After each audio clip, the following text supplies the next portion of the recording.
then I'll go to Josephine, but I think it's important that we have a stop for everyone, but 10 minutes, thank you.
Right, we can get everyone back to the table. Now, Councillor Sayers is having a, not a moment, he's had recent surgery on his knees. Seems like a lot of our councillors are. And anyway, okay. Let's move it now. This is what, kia ora, this is what happens. This, Councillor Baker's moving. I can't hear myself because obviously councillors have had sugar and now they're...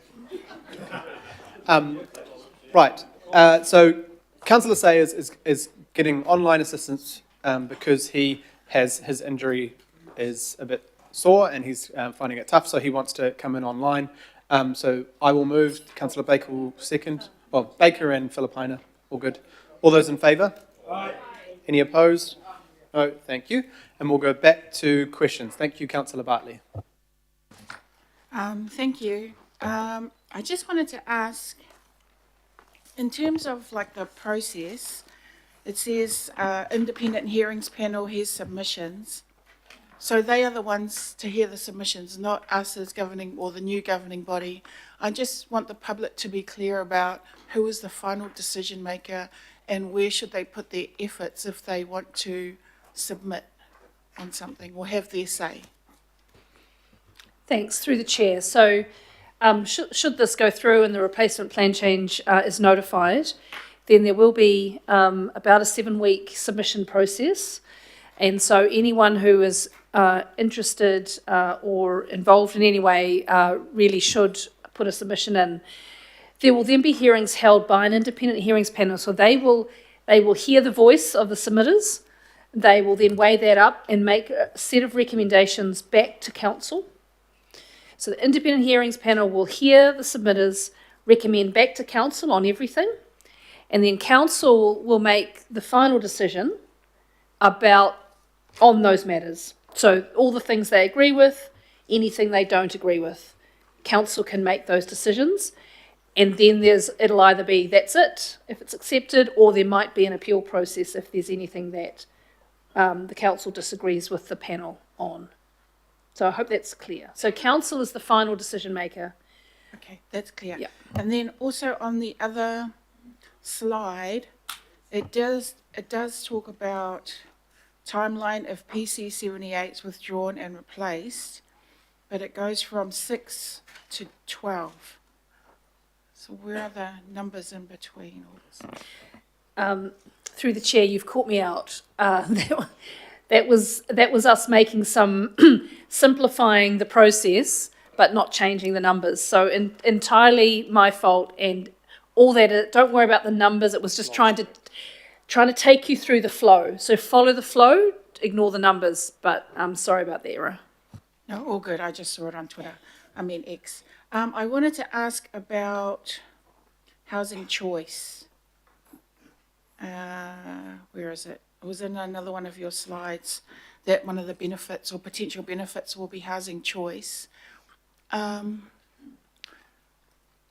Is it really going to be housing choice if the only place where you're going to have the intensification is near the train stations and up to 15? Like, what is your housing choice?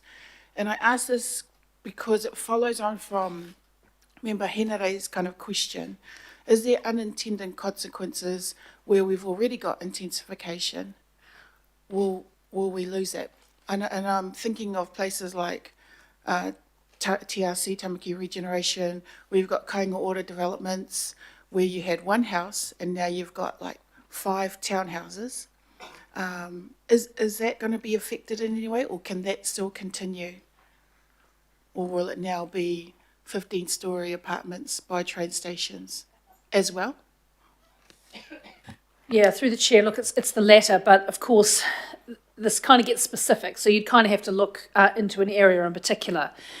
But what we are saying, and the direction that we've been given, is that we do need to intensify in particular, and in particularly significant ways around those train stations, and we've chosen to go beyond that into over more train stations and using corridors more and more as well. There are some parts that will be downzoned from the MDRS, the 3x3, maybe back to kind of two-storey housing, but it won't mean that there'll be no more intensification in those areas. It just means that the balance over time, there'll generally be we expect more dwellings in those green dotted areas and lesser dwellings in the red areas, but there will still be intensification in those areas, some of those areas that you talk about, particularly, TRC, for example. They will still be able to build, but we just think over time, the kind of distribution of the intensification might just shift. But there will still be ability to develop in all the suburbs in Auckland, but in some areas it might be reduced down from that MDRS that you have now. Okay, all right. And then my other question, I took the opportunity for the one-on-one with council staff, and one of the questions was around, one of the reasons people might want to support the replacement plan change is because we want to downzone in the flood zone areas, flood-prone areas. But was there another way that we could have downzoned in the flood-prone areas? And why is that not an optimal option to take? So under Plan Change 78 and the current controls, we are unable to withdraw that plan change, and neither are we able to constrain or reduce anything below what's already in the unitary plan. So that includes a downzoning, or that includes rules and policies that make it harder to do things. So that's in law, and that's Plan Change 78. That's why we've been asking for legislative change to say we basically said, look, that's stupid. We need to be able to particularly deal with natural hazards, and you're not allowing us to do it. We've now been given that ability in August, and that's why the draft replacement plan change, should this go through, enables council to downzone and change the rules all in one go.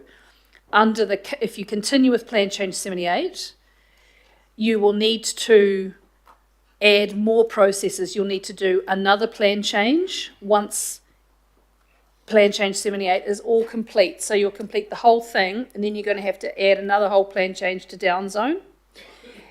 And you'll also need to do a variation around some of those rules and policies. So that's 2 or 3 processes required.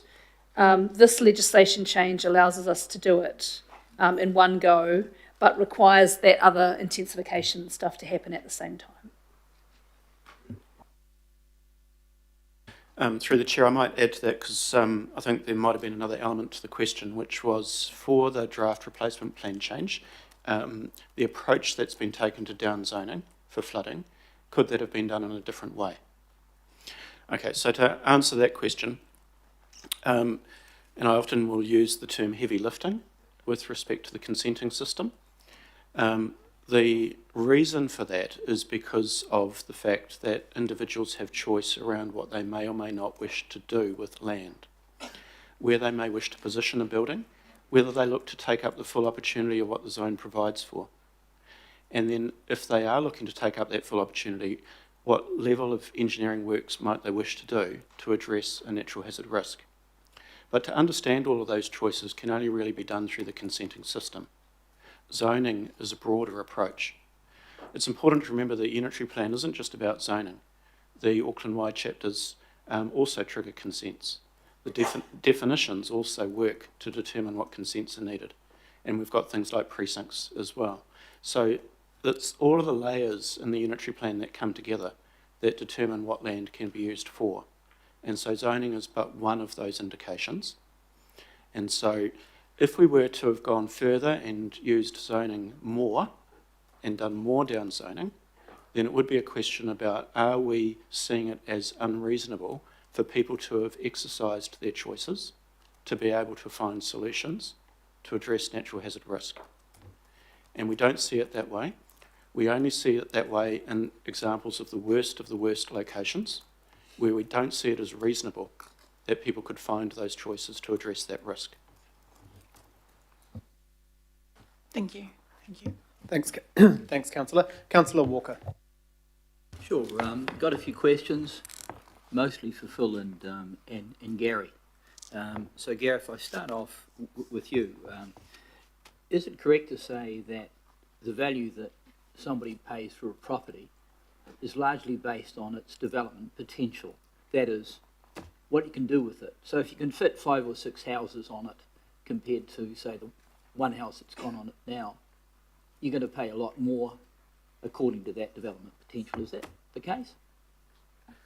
Thank you, Councillor. Through the Chair, I would agree with you that the development potential, as enabled or permitted by the policies in the unitary plan, is a significant influence on the value of properties, but we have to look at it in the context of the underlying value being location. So if we look at the unitary plan and then the upzoning from some single house zones to the more intensive terraced housing and apartment building zone, on average we're seeing somewhere between 10 to 15% land value appreciation immediately, and so that gives you a sense of the influence at the margin. But it's the underlying location that sets the value, and then the policy enablement influences it at the margin. So let's say the reality on the ground is you can put 5 or 6 houses on this property. Would it be correct to say that an ordinary person is largely going to be priced out of buying that property if they don't want to put 5 or 6 houses on it? Thank you, Councillor. Well, if we think about, I think you're indicating that developers may be bidding up the value of that property to secure it for those additional homes, and so we have to think of developers as the agents of ordinary people who would like a home too, and so to the extent that that fits within their budget, then they would have an option to take less land for their home to get that location. But yes, the person who wants to buy the whole property would have to compete with a developer who is acting for a group of people who might like to live there.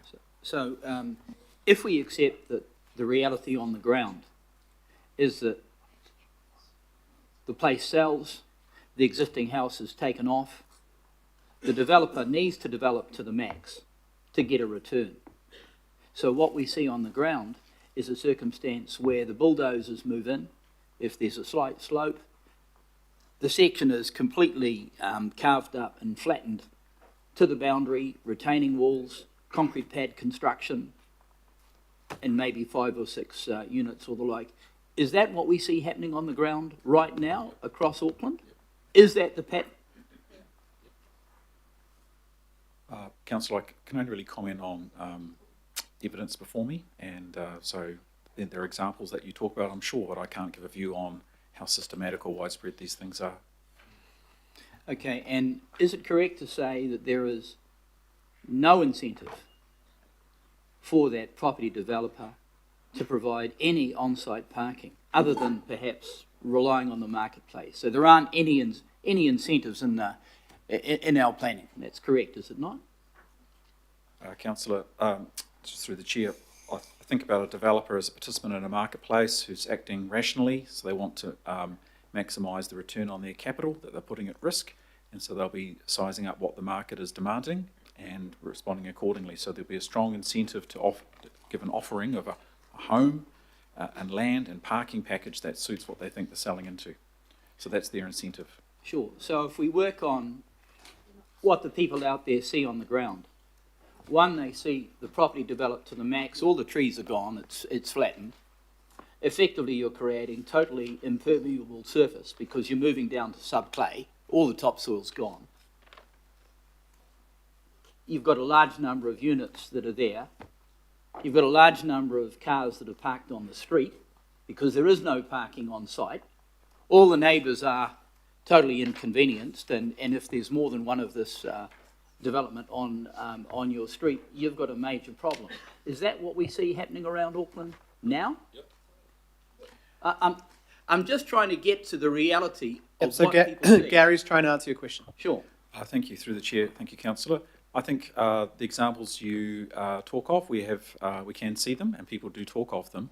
I think we have to recognise that the decision before you is a replacement plan change. There's perhaps learning from some of the things we've seen in the past in terms of enabling more of these new homes to be closer to where we've already invested in existing transport systems and services to give people the choice of being less car dependent than otherwise.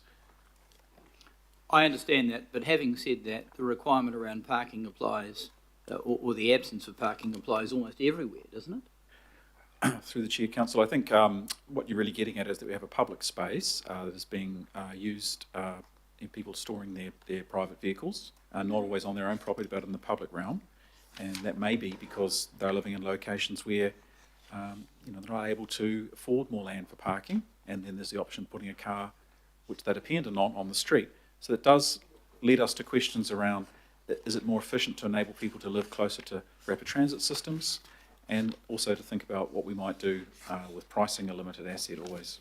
Okay, and the other question I've got is, in circumstances where there is on-site parking, in many instances, do we find that the on-site parking isn't being used? In fact, the garage is being used as a room. Do we not see that around Auckland, and are there any controls around that? I can't comment, Councillor, without data, and I'm sure there are anecdotal examples of things. Point of order. Is it fair and reasonable for a member to be questioning an economist about car parking and the economist to be answering those questions? Surely that's a That's not a point responsibility of the planners, not an economist. That's not a point of order. Thank you, Councillor Walker. Okay, so as far as flooding is concerned, and I'll switch to Phil, is it correct to say that while there might be some downzoning requirements in the floodable areas, that's the areas on the flat, the areas that contribute to the flooding, that is the large catchments that exist across Auckland, don't have any downzoning requirements on them, or for that matter, any real incentives around stormwater sensitive design? Yeah, you're correct. The approach to the use of zoning for natural hazard management is only in the locations of highest risk. The areas that are outside of that, they will go with the zoning which is driven by what's called Policy 3, which is usually driven by an accessibility metric. As mentioned to Councillor Ferry, there is some work which is going on around stormwater sensitive design. It does have some constraints in law for when it is able to actually be notified as a change to the plan. That's not to say that the work is discontinued. It continues to progress around what can be the best mechanisms that the plan can take, noting that there are outside of unitary plan mechanisms that are available as well, in order to address this issue of, Area A exacerbating the risk of Area B. So if we accept at this point that there aren't really any stormwater sensitive controls that exist, and our monitoring and enforcement of impermeable surfaces, I would suggest, is pathetic. That's what I see in the ground. That's what people see out there. Do we not have an incredibly strong likelihood that the flooding that is occurring in many of the low-lying areas in Auckland is going to be significantly exacerbated, made much, much worse because of these plan changes that are occurring? Through the Chair, probably do need to correct you a little bit there. So, as mentioned to Councillor Ferry, there are impermeable surface controls. Those controls are being strengthened through the replacement plan change. The other thing is that there have been proactive enforcement measures that have been taken, particularly through some of the isthmus areas, to actually proactively door knock and talk to people about how they can manage stormwater in a better way, to also look at where there have been examples of people that have, without building consent, coming in and starting to pave over areas and go beyond either the 60 or the 70% impermeable surface control. The other factor probably is the actual catchment modelling itself, and how that is a program of modelling which continues to adjust based on rainfall events, continues to adjust based on the infrastructure which is going into areas, which then changes the way in which the areas of hazard spatially are affected, and also looks at that actual zoning, which is in there as well, and what that impermeable surface allowance is. So there are a few mechanisms that continue in the background, but yes, the strengthening of the unitary plan specifically around stormwater sensitive design is something that we're held back from addressing at the moment.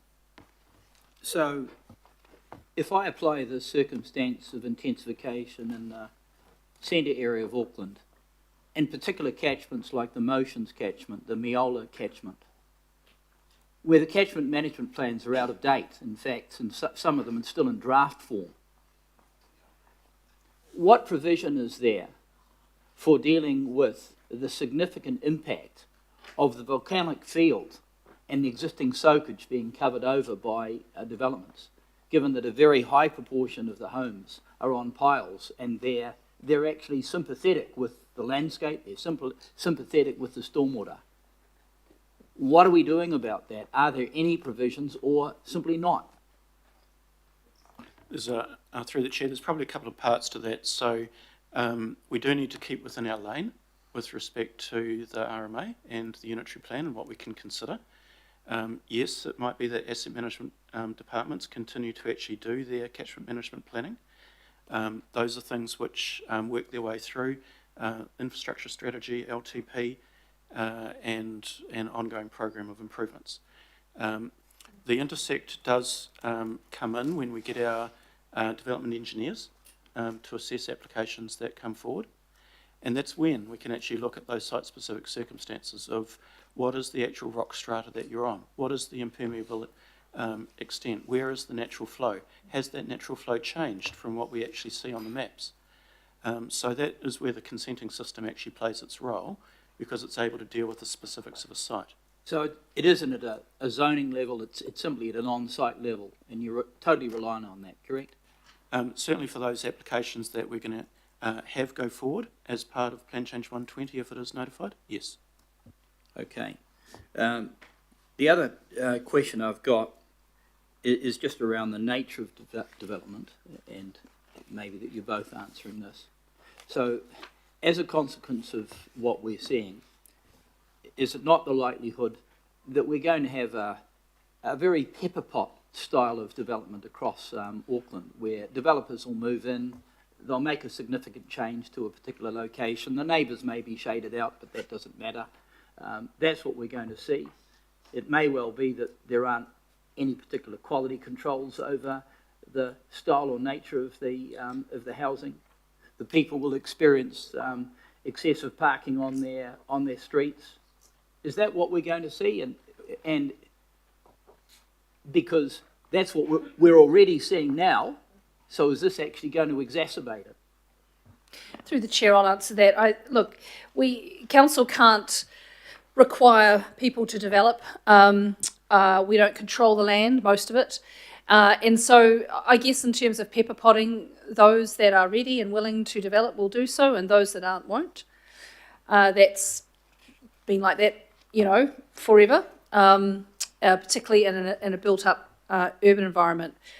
I also made it really clear in the report that particularly with the way the law's written, about every site, for example, having to be able to have capacity for, say, that 10 and 15 story, that we are concerned about the possible design outcomes, whether that's shadowing dominance in some of these areas. So, there are limits as to what we can do, but we have done our best for this replacement plan change.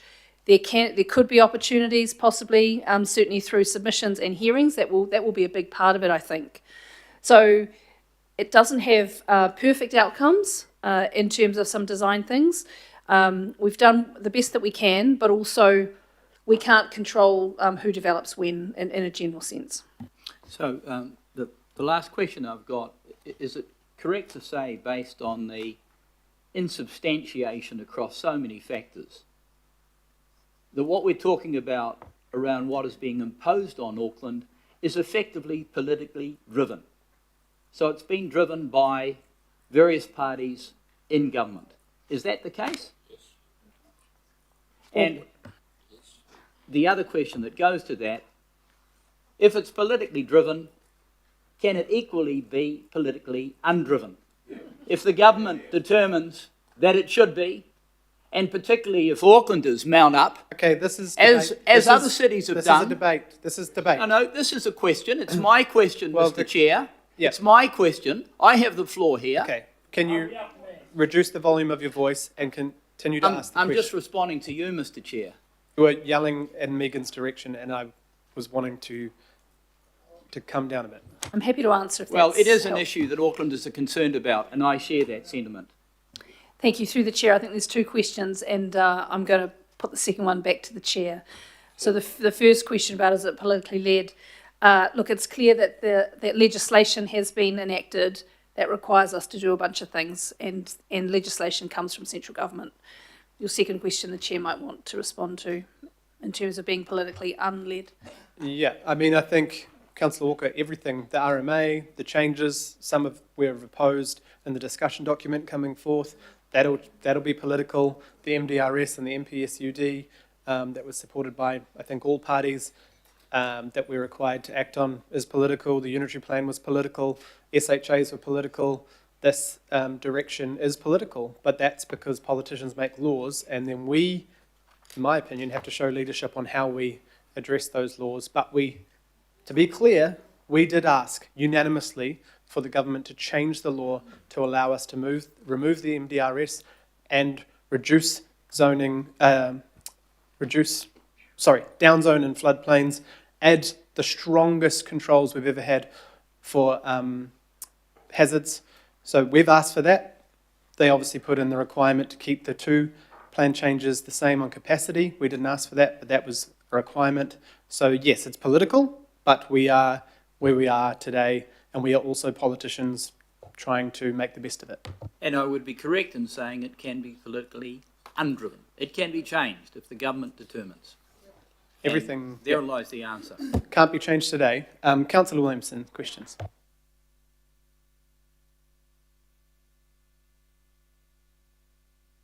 Yeah, thanks, Mr. Chair. I'm going to just try and stick to two things if I can, because there's so many.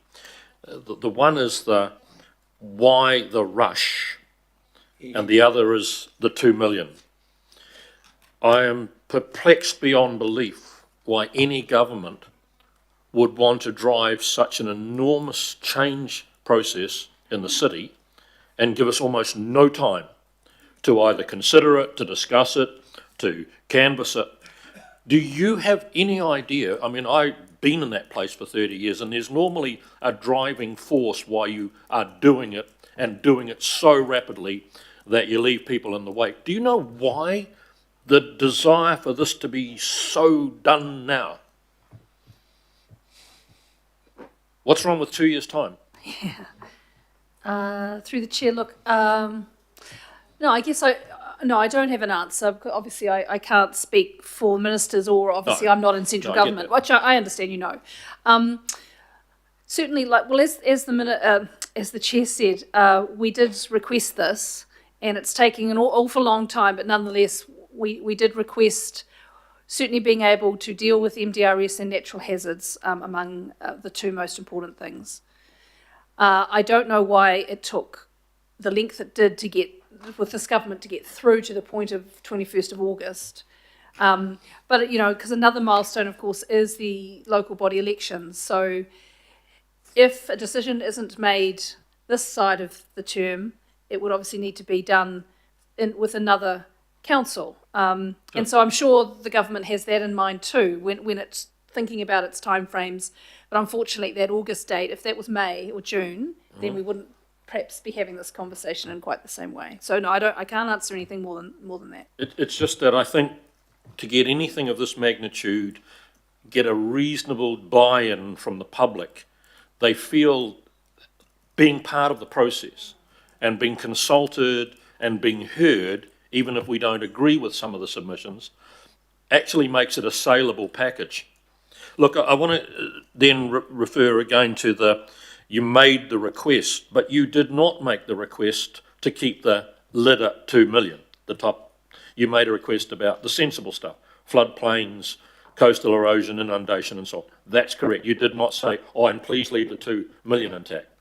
That's right? No, that's Yeah. right. Yep. So the government, who I am terribly critical of, I think they've lost the plot completely, have set this $2 million limit. Okay? They're the ones, and they've kept it. It was set under NDRS and the stupid thing they did bipartisan, but the new lot have come in and said, not only was it stupid, we're going to buy in and make it more stupid. What we've been given today is a choice, and I'm really worried about how we portray this to the public. We've been almost given a choice, and I want to just check with you on this, of almost the choice between the firing squad and a lethal injection. Because, Point of order. Point of order, it's not appropriate to describe yes, it's housing appropriate in to that do. way. It's perfectly appropriate to ask that. Well, Councillor Williamson, we've had, and it happened sadly with the Unitary Plan, Plan Change 78, and this one, had a heaps of violent language, and you're not, I'm just... It's a metaphor, for goodness sake. Well, I'm... Common parlance. Well, It's a common parlance phrase people use all the time. yeah. Well, I'm the chair. Get too PC. I'm the chair, and I'm asking for the violent language to stop when we talk about housing and about this plan. Oh, okay, all right. Well, it's a choice between two reasonably ghastly options. Go with the rock and a hard place. I don't think that makes it clear enough, but because I'm a big fan of getting out of 78, and I think I'm going to end up voting that way. I think most people will, and being able to cope with the floodplains, which I've been demanding and so on. Yeah. But it still doesn't get to the second thing I said I was going to talk about, this number. It seems to me that 2 million is an artificial number that cannot be justified. And I'd ask you then, why didn't we go with 4 million? Because 4 million would have made way more availability. Or let's go with 8 million, and the reason is that's just been silly. But what would be the damage if we wanted to go to, say, 1.4 or 1.6? It would drive less intensification down into the real suburban area, but it would still give you all of the intensification along your transport corridors, your city hubs and so on, which I'm a big fan of. I think we've got to do that. But I do not want to go into suburban streets and do damage. So why are we not going back to the government and saying, you've got an artificial number that you've not been able to even debate with us, and you can't justify why it's 2 rather than 1.4, 1.5, 1.6, I don't know. Oh, well, through the chair, I'll try. But so the number came from just when the model and when you're adding it all up, all the capacity that came out of Plan Change 78. And one of the fundamental parts of Plan Change 78, as you know, was the MDRS all across the region. So in that sense, the number was arbitrary in the sense it wasn't from a modelling perspective, but it's not because somebody somewhere, whether in central or local government, said 2 million is a really good number, it's the right number, that's the one we need to go for. That did not happen. It was the number that came out when you added on the requirements on us from the NPSUD. Yep. This government has then said, notwithstanding that they're going to let us withdraw from MDRS, presumably that is what the committee will do today, opt out of or not use, notwithstanding that, because of their belief that Gary has talked about in the importance of capacity and having a much greater number or enablement than what you'll ever need to use, so to help with choice that where things will happen. Yep. They believe that because that number came out of Plan Change 78, that number then needs to stay for this one. And so if we pull back on MDRS, we need to find that capacity somewhere else, because overall having a greater capacity is a good thing in the government's mind. So that's where the number came from, and that's why we're talking about that.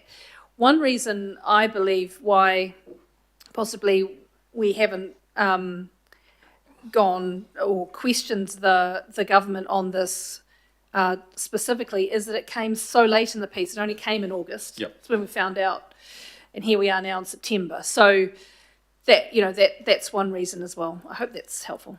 Yeah, look, that's good. And I want to confirm some of the numbers. I think probably John Duguid can help me with this. the numbers I think you published was that under the Auckland Unitary Plan, the number of mixed housing urban zoned homes was about 130,603, I think is your number. Then you said that Plan Change 78, or the proposed 78, was going to take it to 353,000 homes. And then the replacement IIPC would take it back to 251,000. So it's 100,000 less dwellings would be in the mixed housing urban zone. Can I get a confirmation those are the numbers? Through the chair, I just don't have that table to hand. That does sound very familiar. That is the approximate figures. We'll have to just see if someone on the team can send that table of the breakdown of the capacity within the different.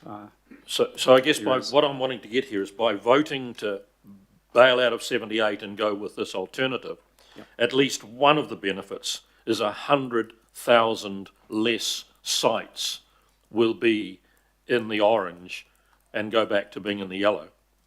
So the rough proportions are correct, just the exact numbers. Yeah, I think these are the number of from the sites, paper that not capacity, so we'll just check on that. The next thing I wanted to check with, and I think Gary can answer it, is I read in the Our Auckland document that over the last 7 years, we have built per annum 14,000 dwellings. It's about 100,000 dwellings over that 7 years. It's 98,000, but it averages out around about 100. And it says in the article that that is the most that we have ever done over a period of time like that.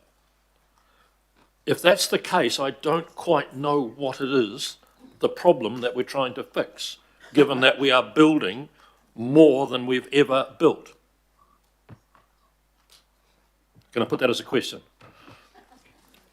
Yes, thank you, Councillor. I think you're correct in citing those figures. They're approximately right. And of course, this has happened after the Unitary Plan, which, as we discussed earlier, has enabled more development opportunities.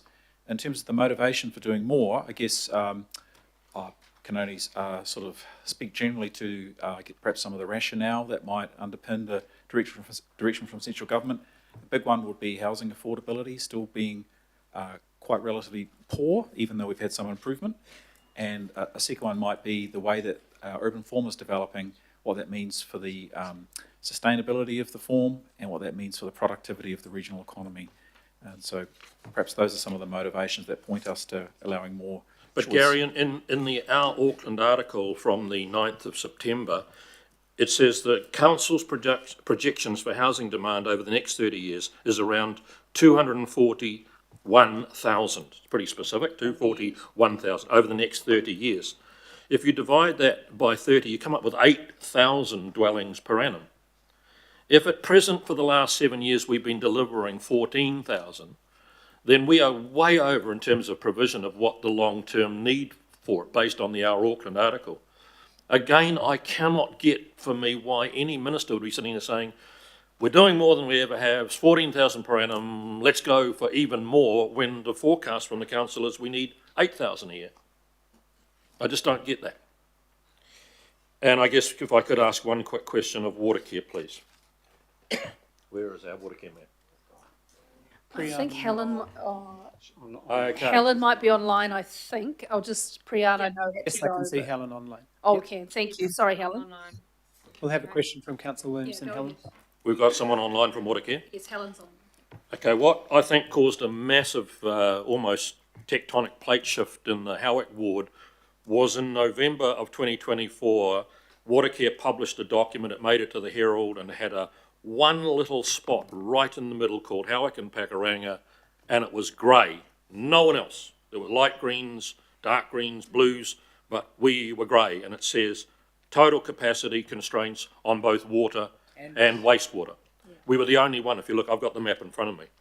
And that was in November of 2024, and it did put the cat right amongst the pigeons. Sorry to use metaphors in case they're upsetting you for pet lovers, but it did put the cat right amongst the pigeons. And suddenly in June, so we're talking, what, seven months or so later, new maps were produced, we no longer were that. And because I live there, I never saw a massive amount of piping, I never saw big construction sites of tubing and wastewater and water piping and so on. I didn't see any of it. And so my question to Watercare is, How can we go from being the only one that was totally constrained into both water and wastewater, and 7 months later, we're all clear to run? I want to know that, and I know someone's going to use all its bulk infrastructure, but those maps changed.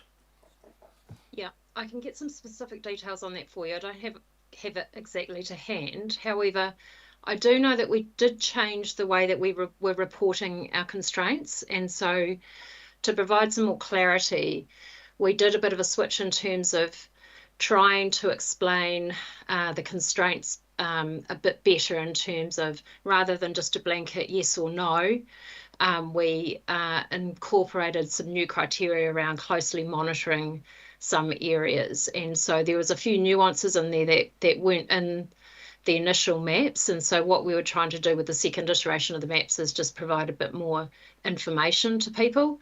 So it could be around that. I will have to get back to you with any specific projects that may have affected the capacity in that area, though. So I'm sorry, I haven't got that to hand. The reason I ask it is it does become very problematic for local representatives, where you publish some stuff, it's right there in their face in the Herald, there's people running in all directions, and then suddenly we decided we're going to recalculate in a different way, and it's not a problem anymore. It's if I can help, Helen, the original Oh, maps... I'd like Watercare to answer, Mr. Chairman, sorry, I want them to answer. I just want to tell you how myself and Priyan and Megan, the process of this in October, November, because we were getting requests from developers, why are you putting these constraints out? I worked with Watercare, Priyan and others to get a capacity map out there as quickly as possible, because we had it in Hibiscus, Beach Haven, a couple of places, Otara, I think, at Otahuhu. And then that first map came out, which did have constraint water and wastewater, but it was very high level.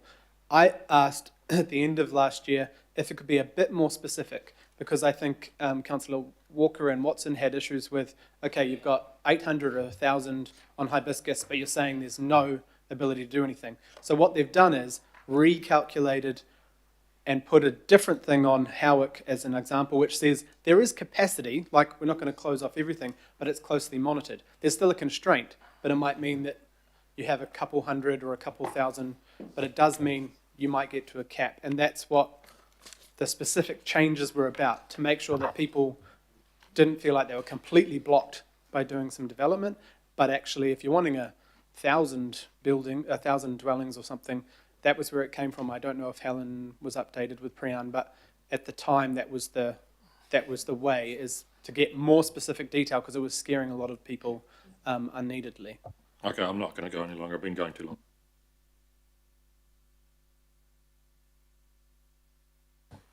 long. Councillor Turner. Thank you. A very quick one. Just from my understanding, so in all this talk we've had and the workshops, we've gone up around the train stations. And one of the reasons for that is to compensate for the loss of capacity as we've backed away from natural hazards and other things, correct? Yes, and the legislation requires us to do it. So kind of both reasons. But we've admitted we're not going to get anywhere near the capacity. So where are the controls in all this to make sure we get fair and reasonable percentages of development in different places? If we're not ever going to use that, no one's going to be forcing it into that capacity until we get to the top of the capacity. So we can have Te Peninsula filled up before anyone thinks of going to the railway stations, correct? Through the chair, yes, that could be the case, yes. However, we also know, for example, around the train stations, and particularly in that the more central parts of the city, are very desirable locations as well. So there will be also reasons why we would expect more development than otherwise to be going there over time. But you're right, our planned capacity, because we don't control the land as a council, we can't force any of it to happen in any particular place at any particular time. So it's a fair and reasonable, so basically it's open slather. We've made a huge, big playing field. We've filled it up with only a few players and said, go for it. That's the problem I have with no controls. Anyway, you're making funny faces. Tell me I'm silly. No, I'm just trying to, no, just in case there was a question there, I wasn't quite sure what you wanted me to say.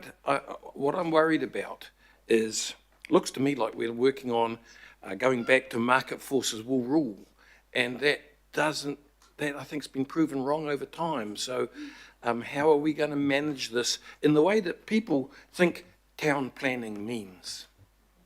Look, and I think, no, you're absolutely right, Councillor, and that was what I had tried to say a little earlier, is that successive governments absolutely believe that this is the way it should go. Local councils haven't traditionally thought this way, and therefore have wanted to have some measure of control, or at least ensure that the effects are reasonable or acceptable on communities, as opposed to having nothing. And so some of this is a dichotomy, I think, between economic theories and views about how land markets work, but also what a central government is trying to achieve, what local government is trying to achieve, and how we can do it together. So I think that's some of what you might be seeing through some of the legislation that's come through lately, and I think that will follow in the coming years as well. Thank you. Councillor Lee. Yes, up on the screen there, it highlights the core reasons why we're going through this exercise, unusual exercise, and predicated on the withdrawal of Plan Change 78, which not so long ago councillors were recommended to support its notification. And now there's been a fundamental change of heart around that, and the reasons are outlined there. Natural hazard downzoning, and the cost of recovery of the 2023 floods could be up to $2 billion, but they've been taken out of the property market, if you like. And then there is the withdrawal of the medium density residential standards. Nobody seems to like that anymore, but it was popular in its time because it was going to help affordability, and one could argue 3 by 3 across the suburbs would likely produce more affordable dwellings than high-rise in Parnell or St Mary's Bay. But anyway, we don't like that anymore. And then... Can we just get to the question, please, Councillor? I'm going to get to it. I'm building up to it. Spatial distribution is more aligned with the compact city, though in the unitary plan we were quite happy with 40% of development outside the RUB. We supported that, but apparently we've gone back more compacty. And then finally, infrastructure, and enable the infrastructure providers, Councillor Williamson referred to before, to prioritise investment with a more targeted spatial distribution. My question is, what's missing here is that we're talking about the property market. We're talking about a major industry in Auckland, backed up by the banks and insurance companies and so on. There's no mention here of any commercial aspect to this. And we all know in this building that the council senior management comes under intense pressure from the property market and developers. We all know that. Some people call it hammer sessions. Maybe just and I want to know question. How much of this radical change of heart and a shift from 3 by 3 across the region to targeted areas, to use the words here, targeted spatial distribution, namely towards the northern slopes and the grammar zone around these parts, is motivated from pressure from commercial property interests? Because there's no mention of that, yet it must be there. Councillor Lee, are you are you saying staff have been pressured by developers? Is that what you're saying? Because I think that's really inappropriate if that... Well, I might get the CEO to answer that, because...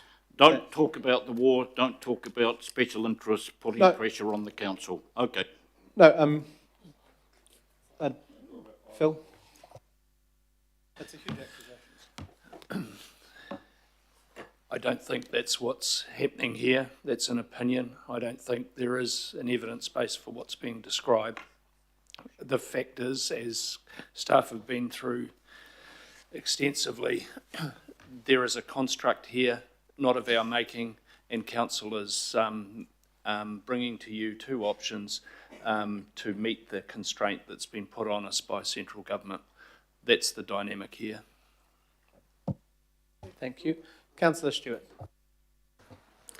Thank you. I will have a bit of a question, but I just want to remind everybody, I've been banging on about having moratoriums in certain parts of the Howak and Pakuranga ward and other parts of the region when we know that there's flooding issues, and I know back in Phil Wilson will remember back in Manukau, I organised to have a moratorium put on parts of Howak and Pakuranga that were known to flood, but unfortunately, something's happening here, so unfortunately the moratoriums were taken away, and we actually had, and there will be a question, but the moratoriums were taken away, and we actually had housing being built on areas that we know that flood, that almost waist deep. So one of the things, do you think that we should be helping our staff, I'm trying to help them, that we should be making sure that we all know that there needs to be a plan, we have to have a plan no matter what,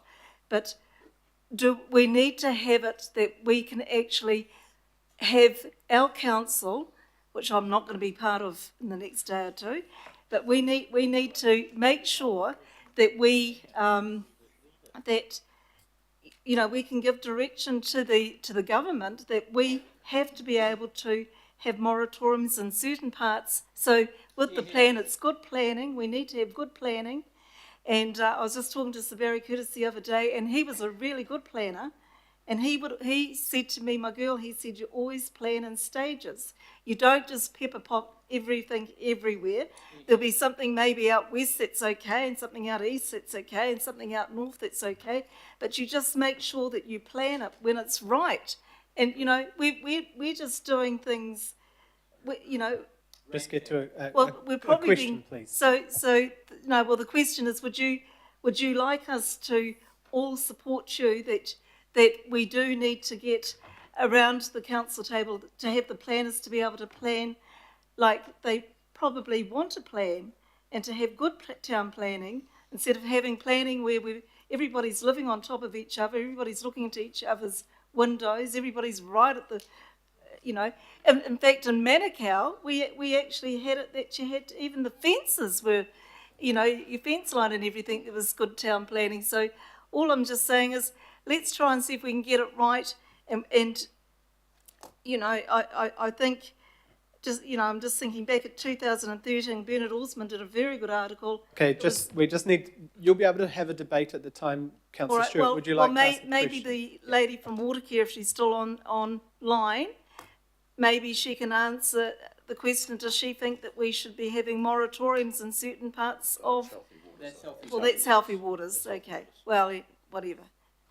Okay. Through the chair, perhaps I'll try and answer it. I think, and as to what we've said before, I think this council and actually all councils would like to be able to undertake their functions in the best way for their communities. We know we have to do that, though, within the legislation that we've been given. And it is not easy to just set moratoriums and various, prohibitions about things under the current legislation. I suspect it will be quite hard to do that under the new legislation, possibly even harder. So, look, I understand the purpose of your question. I think you as decision makers and us as staff would like, as a council, to be able to undertake our functions as best we can.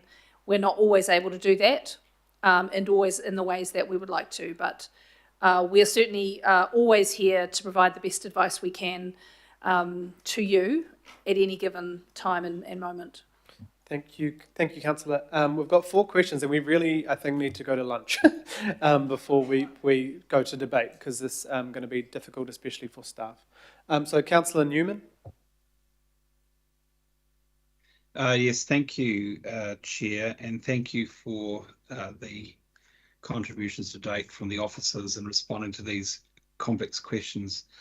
My questions go back to how we understand the relationship with water care and transmission infrastructure. Water care, capacity within water care's network is not just about a local network, it's about the transmission infrastructure to take wastewater from retail customer through to the plants. Are we agreeing this? And I do want to move away from Plan Change 78. Are we agreeing this proposal? Very confident that Watercare has sufficient capacity in all parts of its network in relation to infrastructure, not just a. Yep, we're still going to have rain events, and I expect toilet paper on lawns here. But in terms of the transmission infrastructure for Watercare's plants, we believe that there is capacity there for them to manage everything across the urban footprint of Auckland. Is that what we understand? Through the chair, I might just get Helen to respond. Thanks, Helen. Yeah, kia ora. So as discussed last week at the workshop, we talked to the difference between the plan enabled capacity and the projected population growths. And the way that Watercare works is using the projected growth and the development strategies and the growth strategies to guide our planning and investment in infrastructure. So we don't have capacity now in our network to cope with the full extent of the proposed intensification. However, as we talked to the capacity maps earlier, we've got more capacity in the sort of the central Auckland areas than we have in others, sort of relatively, and that buys us some time to enable that intensification to start, and then our planning process basically then follow on with the guidance from the plan change and the growth strategies that go along with that to inform our planning as we progress. Okay, does that answer your question? Yeah, but it triggers another one for you then. So to what extent do you expect you will have developers coming to Watercare saying, we're the developers, we're paying for this growth, we would like to reserve any latent capacity for our developments over the next 5 years? And to what extent what will Watercare's response to those requests be? Yeah, so we do get those sorts of requests quite frequently, and at the moment it's a juggle for us. We have a first come first served policy with capacity.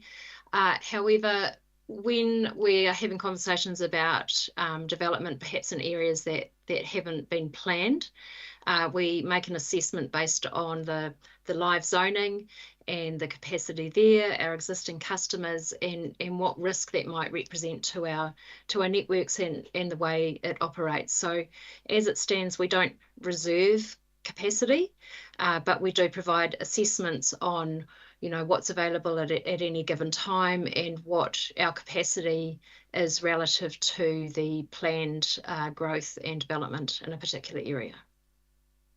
Okay, I guess my follow-up questions will be for the council's planning officers. None of this precludes private plan change requests for future, or for greenfields development that is out of sequence or wasn't otherwise agreed as part of our future development strategy, does it? None of the plan changes will still come, and we will still have to consider them, and there's a real chance that they will continue to move through, notwithstanding the fact that we might not necessarily support them. Would that be fair? Yes, that's right, Councillor. Okay, so my one final question is this: to what extent is there do we face a situation where we have Auckland Council's planners turning to Watercare and saying, look, we can't say no to this, but we would like Watercare to essentially say we don't have capacity. So effectively Watercare becomes the veto on development because of a network constraint.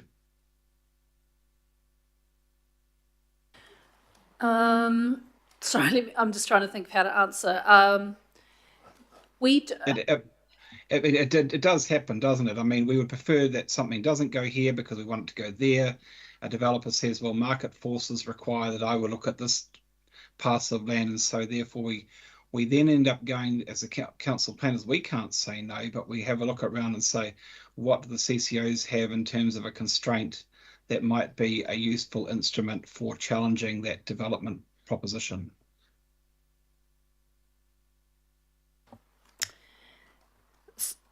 Sorry, just trying to think of how to answer it. I think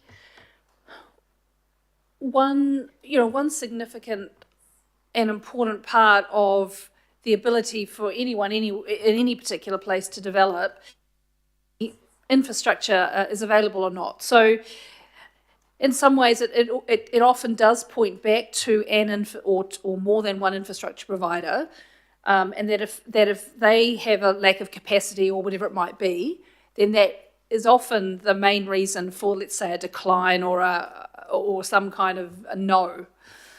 There are, though, provisions where, from a land use perspective, in the unitary plan, where we can say no or we can oppose something that has nothing to do with infrastructure capacity, just because of the effects that might occur or the kind of land use that's happening in that zone. So, look, that's why I was trying to think. The answer is kind of yes and no. Sometimes infrastructure is the thing that you point to, but other times it doesn't have to be anything to do with infrastructure. It can still be a no or an oppose or a but you have to do this in order to get it through.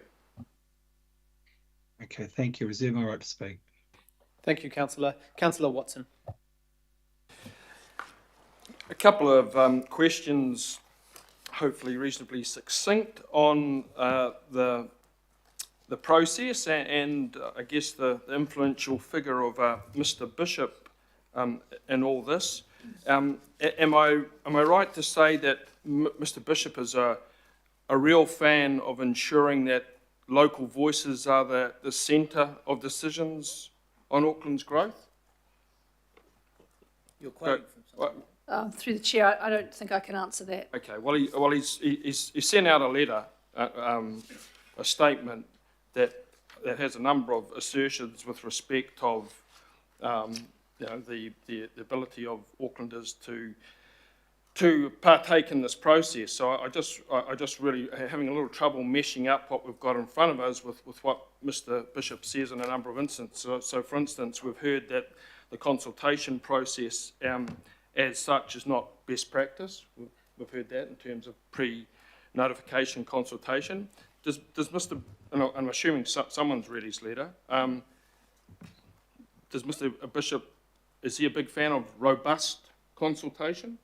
Look, I know where you're going with this, but it's more debate. I don't think we can ask Megan to. Okay, this is on the public record. It's a correspondence you've been involved with, Mr. Chair. So should I direct it to you, not the officers? Sure, but none of us can put words into the minister's mouth. I'm not putting. I'm quoting what he said, okay, as it applies to the process that's being presented to us today. But that's more of a That's debating important point. because people are being told that this is a process which is going to allow local voices to predominate and make decisions, and that a process is going to reflect that. So I'm trying to ascertain if indeed that is the case. I think that's a reasonable question. Okay, Megan can answer what the process will be for local people to have a say, if you'd like. No, I'm not asking what the process is going to be. I'm asking what are the guarantees that Mr. Bishop has given us and Aucklanders. There's a difference. So the Minister has guaranteed that there will be a submission process, which is the public process for anybody to get involved in the process and to lodge a submission on, let's say, this draft plan change, should it go through. And he's also committed to holding hearings in front of an independent hearings panel. Yeah. So I think he's also, to be fair, he's gone a bit further on that too, isn't he? Because he says in this, as I've said publicly many times, it is important that Aucklanders have robust opportunities to participate in the important process. That goes along with his reference to robust. So that's plural, not just one. So I'm assuming, from a minister who's such a fan of robust consultation, he might have to tone his adjective down a bit if he's talking to Auckland Council, but notwithstanding that, he would be a supporter of pre-notification consultation, if we were to take him at his word here.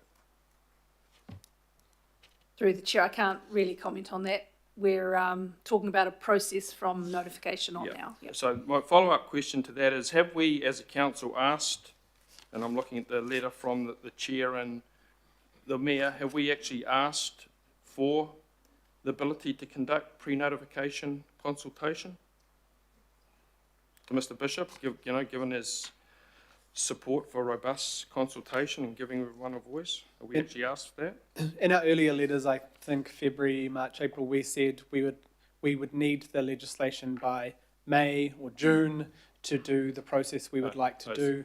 It did not come. It came in August. Okay, so there's no reference to it in the letter that was sent in September. As far as the process goes, has he decided on how long it's going to be? I mean, we're talking about timeframes here. Has he made a decision on how long that process is going to be? He's given us an indication. He says he will make final decisions once he's, received our request, which again will happen by the 10th of October, should this go through. So he's identified that he accepts a longer submission process and also about an 18-month process for the whole thing. Okay, so but he'll make his final decisions. Right, so in terms of our options, he said, I cannot make formal decisions on the process until after I receive formal notice from the council, and he's approximate in his term and his language that he uses is far along. So that would indicate to me that Mr. Bishop is open to how the process unfolds and to the length of the time of that process. That'd be correct to say that, wouldn't it? Yes, his letter says that he's considering a process of around 18 months and that he'll make his final decision when he's received the notice, like you're saying. All right, so I don't know if other councillors have seen Mr. Bishop's letter, but I think it's very helpful in terms of options for our council going forward. Thank you. Deputy Mayor. Well, thanks, Chair. There's just a couple of questions for clarification. As a lover of special character and heritage, I just wanted for public record. So I'll start with heritage. Can you please confirm that heritage remains a qualifying matter if we move from Plan Change 78 to the new plan? Through the Chair, yes, it does. And thank you. And on the reduction of special character areas, my understanding when we asked the question about the removal of some special character areas, there are about 733 that are removed. Can you confirm that 680 of those are directly as a result of legislation to maximise capacity around the CRL stations? Through the Chair, yes. So particularly Mangawhau and Kingsland stations. Okay, thank you. And can you also confirm that the last 50 odd were really just responding to submissions on Plan Change 78? Is that correct? Yes, that's right. Thank you. Councillor Fletcher. Thank you, Chair. Can I come back to the CEO? Following on from earlier questions, it seems a long time ago now, from Councillor Williamson. It's been confirmed to me that in this calendar year, we haven't actually written from Megan Tyler or the Chair or the Mayor on this issue of the yield of 2 million plus properties. Has it entered into, because there's a lot of really good work being undertaken on city deals, has it come up? Has there been any opportunity at all, because I know you're involved with that we have pushed back on that? Because I don't want to get into a deep dive on the 2 million too much, but I really do want to understand that Council has advocated as well as it can on behalf of our communities? I'm confident that council has advocated as well as it might.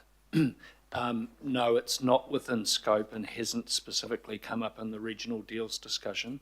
You'll recall there was a memorandum of understanding between ourselves and the Crown that sets out the scope of those discussions, and it excludes this matter. So no, it hasn't come up in that context.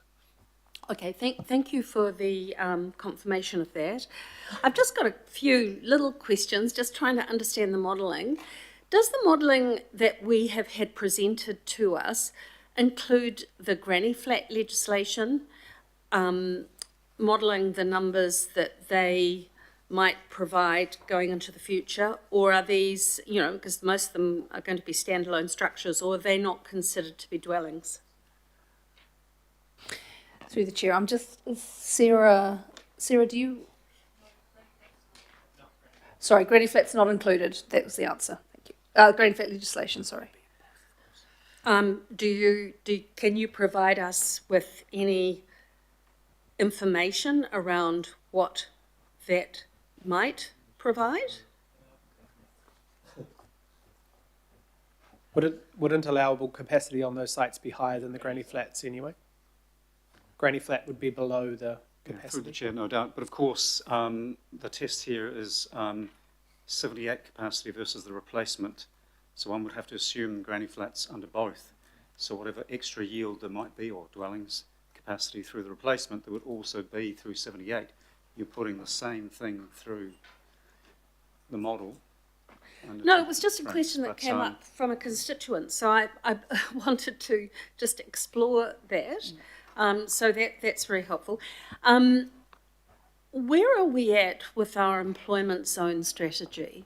That was the question I was going to ask before, but Gary, we didn't have the other material. You know, a city isn't just about bedrooms, it needs places to work, create and produce. And where's that plan for us going forward? Well, I could, through the chair, offer that partial answer, and perhaps colleagues want to jump in. I'll just say, council, you'd be aware that around our local centres, where there are jobs related to services in particular, there is more capacity being added, and we find with our forecast that we would expect more of that to be taken up on the replacement plan change than in plan change 78. So we would expect a distribution that is more concentrated around our existing services than otherwise under the replacement plan change. Has there been any discussion about actually having a formal strategy around that?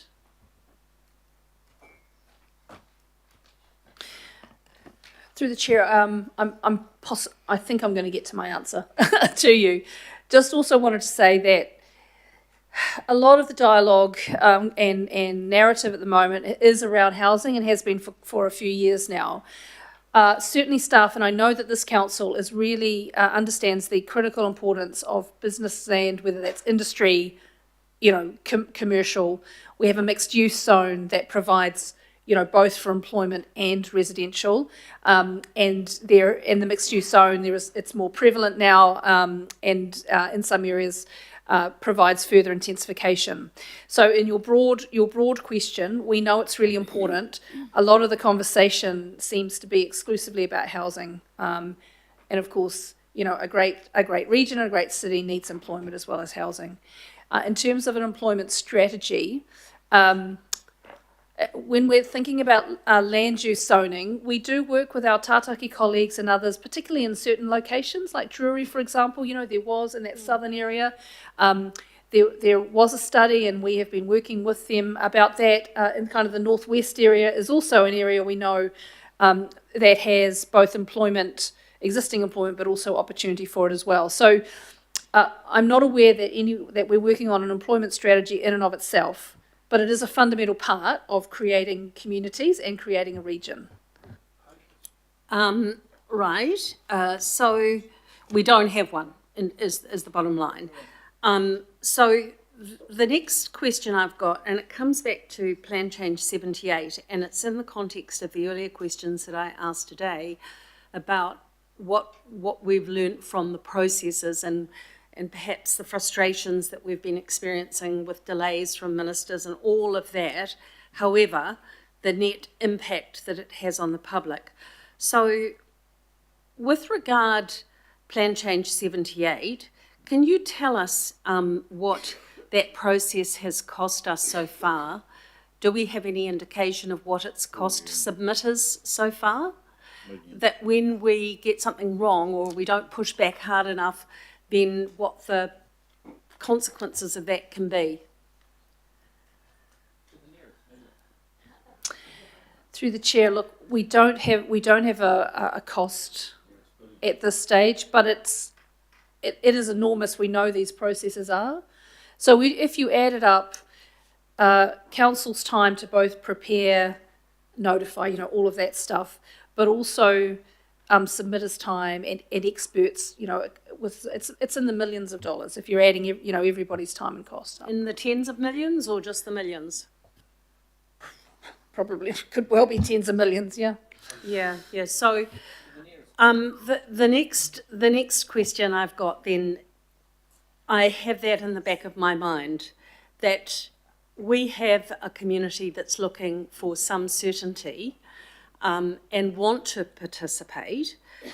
So could you just help me? I'm making the assumption that we are going to collectively want to withdraw Plan Change 78 with all its warts, and I'm careful about language about their warts and all. So I've got the process for Auckland Council to withdraw Plan Change 78, and what I'm really wanting to do is to really understand where we are required to make a political judgment, because we need to have all of the information on the table, and I'm looking particularly at Clause 4 of Schedule 3C. So if I look at this process, the first thing is it says, Auckland Council may withdraw all or part of Plan Change 78 by giving public notice of the withdrawal no later than the 10th of October. And that's sort of what we're doing today, right? And then it goes on, and we get on page 71, we get to Auckland Housing Planning Instruments, which is the Plan Change 120 that we're talking about now. Auckland must, no later than the 10th of October 2025, notify the responsible minister in accordance with Clause 75A of Schedule 1 for a direction to use the streamlined planning process to prepare an Auckland Housing Planning Instrument. And that's where I get to what is discretion, what is political, and what is being directed to us. Because I think there's a bit of a gap there. So when a request, that's our opportunity, if we do withdraw Plan Change 78, we can request to the minister is to allow for the council providing a timetable showing him that we could have public notification or public consultation prior to notification. So I'm just really, again, perhaps wanting you to explain to me in a legal sense where we can have that discretion, because when I read 5, it tells me that we have an obligation to go back to him, that as part of that, there could be dialogue with the minister about what we might then wish to do. We've got to respond, but where can we? Perhaps we could have our legal advisors back. We might, I think Karina and Megan answered that pretty clearly before, but if we could just have an answer again, Megan. Oh, no, I'll try and answer that, Councillor. So, yes, if we withdraw, if you provisions to withdraw, we do need to ask the minister for, permission to use the streamlined planning process. As part of that, we must also have a replacement plan change to cover the one that we've just withdrawn. Now, as part of that direction or that notice to the minister, we need to advise the minister of effectively the key pieces of content, that how are we giving effect to the Act, to that clause in that schedule, how are we giving effect to what the law is asking us to do? So in order to do that, while you're right, and I think Karina answered this last time, earlier in the day, while we don't have to provide a full and complete replacement plan change by the 10th of October, in reality, we do have to have it because we have to understand what the key provisions are and how they then meet the requirements of the Act. So coming back to my earlier question, I'm not challenging on that 2 million and all of these other things, but in going back to the Minister, I just want to be quite clear in knowing, rather than notification, we could actually go back and say, we would like to do some further modelling, or we would like to do some further consultation and set some timelines in place. And that's where political judgment and negotiation could take place. And I'm not aware of anything that could prevent that if it was the will of the collective council. And that's why I've been pushing on these matters about what we have actually informed the Minister of what the collective will of council is and whether we have pushback on issues or not. So could you, in the context of that, could you reply about where that discretion might sit?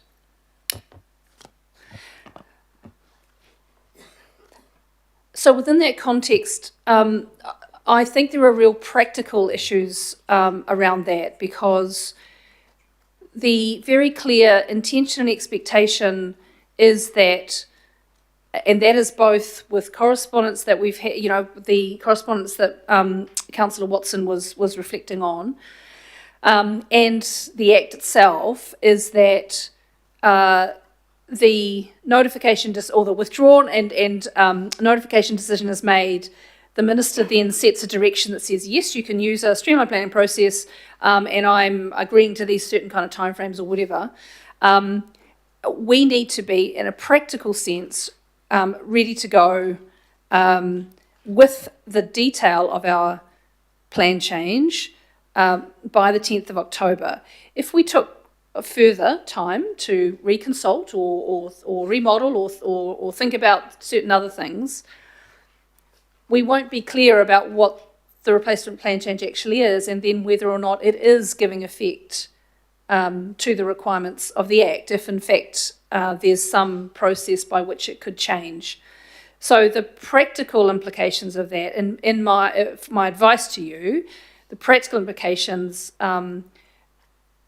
don't work, and I think the Minister, and this is clearly, I'm only reading the letter, so I could be wrong, but the Minister, I believe, is quite clear that if we make the decision today, I'm talking about Minister Bishop, his expectations are that we will notify him of all of this stuff, and that he will provide us direction with a notification date of that end of October, as he's kind of set out in that letter. So I think that's something to consider when you're thinking about a kind of a different kind of process. So in terms of that discretion that we have where we can exercise political judgment, and we're not going to be sent to planning prison if we try and do something, in the context of what it has cost by the council not pushing back on Plan Change 78, well, some of us did try, and what it has cost in the millions and millions of dollars, where will this sit if we don't get the parameters right at this stage for a continuation of that millions and millions and millions of dollars? It sounds a bit crude, but we have an obligation to have confidence that we've got it right before we go out for submissions. So I'm asking you around, in a practical way, if you had to provide some options, we know what we have to do, that we're being directed by the Minister, but where is there that discretion that so we I can... think Megan has just answered that exact question, but in a different way. So I'm assuming Megan's going to reiterate what she just said Yeah, I'm sure I don't need to reiterate what I just said, but I think the other thing, and I need to talk to the chair about this, and we've mentioned a couple of times about the opportunity for council to make a submission on the plan change. So we know that any of the plan changes, whether it's unitary plan or even plan change 78, as much as we tried to make it as good as we could, it was never perfect, and there were always errors and anomalies that happened. So it will be the same this time. If we have the opportunity to make a submission, not on policy matters, so it's not about taking over or changing any of the policy matters, but if we are allowed to make a submission that tries to hoover up and enable us to make these little changes that may not be in scope of submissions, then I think that is probably the most useful thing we can do, and that will obviously flow through at the end of the process as well, and just to make sure that we can capture any of those kinds of changes that we do need to make, as long as they're not changes in policy, because that's your decision, not ours. Did you invite the Minister to participate in the discussion today if we had queries of him? Oh, that's not my call. I'm just asking. I'm not sure that that would be appropriate, but I will say that we did have cabinet members speak to us, and not a couple months ago, and not one councillor asked questions about this.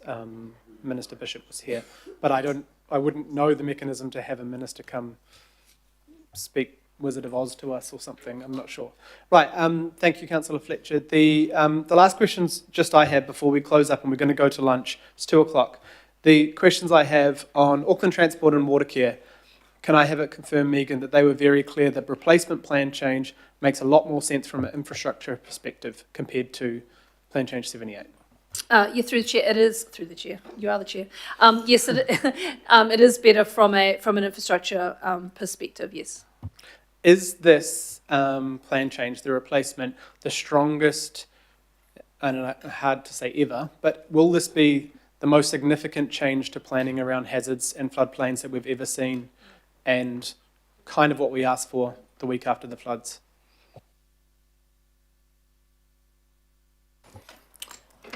Within the methods that we've got available to us, yes. Thank you.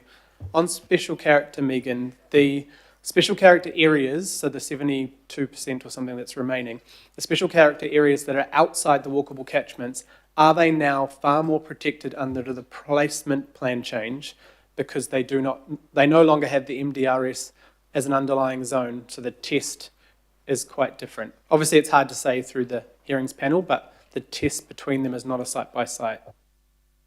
The test for us to be able to use qualifying matters, and this is in section 32 and kind of other parts of the Act, the tests for us to be able to use it outside of walkable catchments is stronger, yes. The protection itself ultimately is the same. It's either a qualifying matter or it's not, but the tests make it easier for us to protect special character outside of walkable catchments. Okay. And the last question will be, our understanding, speaking to officials and also speaking to the Minister, if we delay this side of it, it will likely condense the time for hearings and decisions at the other end, won't it? That's our understanding. So again, just on the reading, a little bit linked to Councillor Watson's question, the Minister's obviously considering, as I said, around about 18 months. So again, just understanding from what he's said in the past, that we would expect, I think it's a reasonable expectation to think that he's looking at an 18-month period from kind of notification onwards. If we extend in any particular way any part of that, it will scrunch it at the other end. I don't really expect that we're suddenly going to get 2 years, for example. That's just my reading of his letter and kind of the understanding of some of his commentary in the media. Cool. And last question, I think, to Gary. Just once again, the 2 million capacity enabled in both plans is the capacity of every single property owner in the city built to the full capacity of height and bulk in all the locations across. So the 2 million would be filling in every single person and every single property that would have housing in it to the top of the capacity allowed. Yes, with respect to the policy settings under each of the two options. Thank you. Right, we're going to go to lunch now Oh, sorry, for 30 sorry, minutes. So just one quick 2:35 question. would be the time we come back from. we're finished Megan, I questioning. know you were keen to conclude the questions, but I just want to be very clear with Megan, because then that's the end of questions, that when we go back to the minister, we don't have to, as I read it, provide the full plan change. We can say that we wish to do, there can be dialogue around whether we wish to do some more modelling. Can you just confirm that, Megan, because I think there's uncertainty around it. So my understanding is that by the 10th of October, we don't have to provide the full draft replacement plan change with everything. My advice to you, though, is in order to be able to tell the minister how it gives effect to the law, we do need to know what our replacement plan change is, even if we don't provide him with, the full extent of it. But I hope that answers your question. So that's judgment. Thank you. Thank you very much to the staff. That was mammoth effort to answer all those questions, but we will come back in 30 minutes for lunch. So 2:36 we'll be back in this room, and there are sandwiches next door for the committee members.